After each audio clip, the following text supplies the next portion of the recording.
Assalamualaikum warahmatullahi wabarakatuh. Perkenalkan di sini saya Asri Maftuha dengan NIM 1904036060 dari kelas studi agama B6.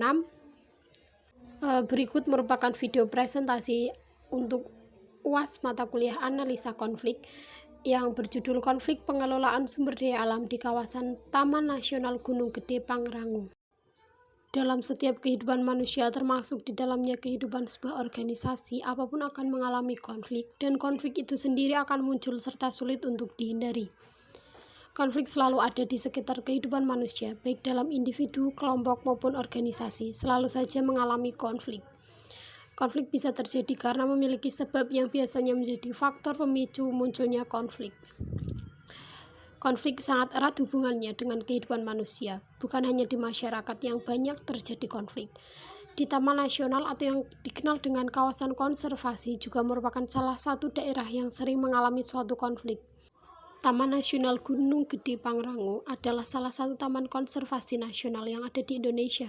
Taman ini adalah perwakilan hutan hujan tropis di dataran tinggi dengan ketinggian mencapai 1000 meter hingga 3019 meter di atas permukaan laut. Taman ini dikelola oleh Balai Besar Taman Gunung Gede Pangrango yang ada pada Keputusan Menteri Hutan Nomor 6186/KPTS/2/tahun 2003.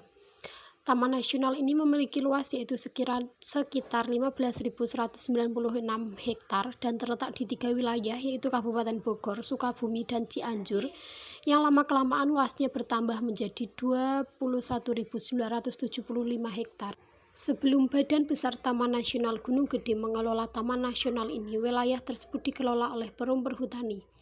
Hasil sumber daya alam yang dihasilkan oleh Taman Nasional tersebut sangat melimpah yang menjadikan masyarakat desa Pasir Buncir menjadikan petani sebagai sumber mata pencarian mereka dari banyaknya masyarakat yang ada, yaitu sekitar 2.788 masyarakat yang berprofesi sebagai petani dan menggantungkan hidupnya dari lahan kawasan tersebut. Itulah yang membuat pengelola lahan kawasan Gunung Gede resah setelah adanya perluasan wilayah.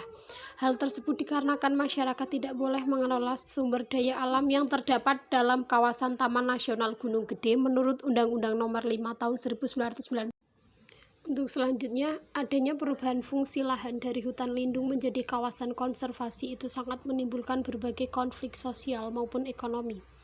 Masyarakat yang tinggal di daerah Pasir Buncir yang sebagian besar berprofesi sebagai petani dan menggantungkan hidupnya pada sumber daya alam yang ada di hutan lindung atau sekarang disebut taman konservasi. Adanya pemberhentian aktivitas masyarakat oleh pengelola lahan konservasi menimbulkan konflik. Reaksi serta sikap petani menantang adanya pemberhentian aktivitas tersebut menimbulkan adanya konflik dan para petani ingin memperjuangkan haknya yaitu lahan yang menjadi sumber kehidupan mereka. Adanya penetapan lahan konservasi Taman Nasional Gunung Gede Pangrango jadi penyebab konflik.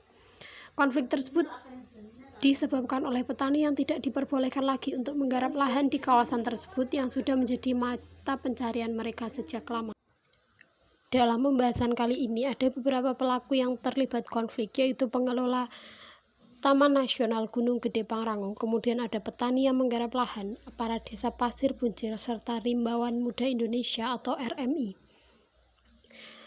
Para warga yang berprofesi sebagai petani yaitu ada sekitar 80% dari jumlah rumah tangga yang ada di Kampung Cipecang.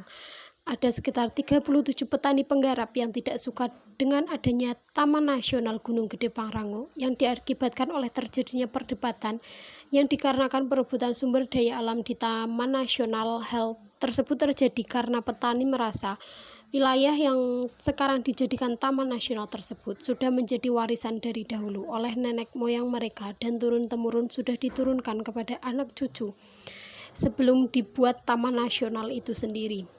Dan tanah tersebut sudah menjadi mata pencarian sejak dahulu kala. Untuk pelaku selanjutnya yakni aparat desa Pasir Buncir.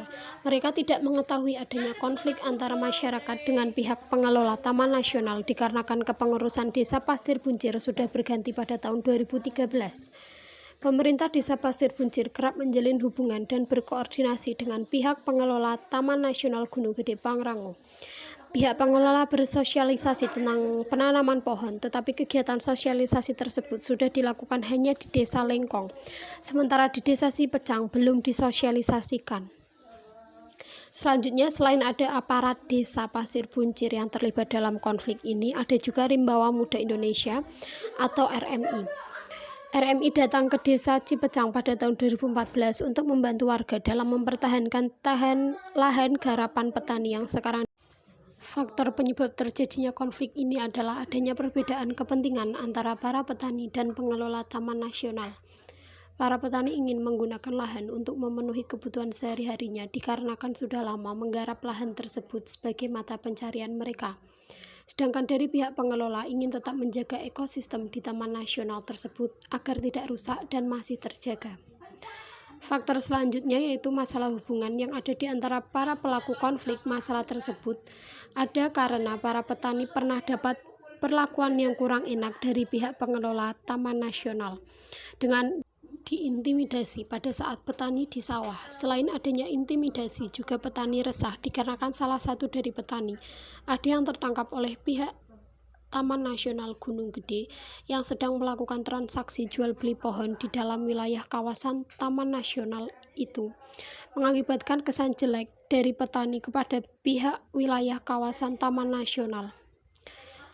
Terdapat perkataan maupun perbuatan dari pihak pengelola yang tidak mengenakan hati para petani dikarenakan tidak bisa menghargai petani dan berkata dengan nada yang tinggi. Selanjutnya, dampak dari adanya konflik ini adalah resahnya petani dan ketakutan petani, serta adanya peningkatan kohesivitas kelompok. Petani menjadi resah dan takut dikarenakan adanya penangkapan petani lain oleh pihak pengelola Taman Nasional karena transaksi kayu dari hasil hutan, padahal kayu tersebut merupakan kayu garapan petani sendiri.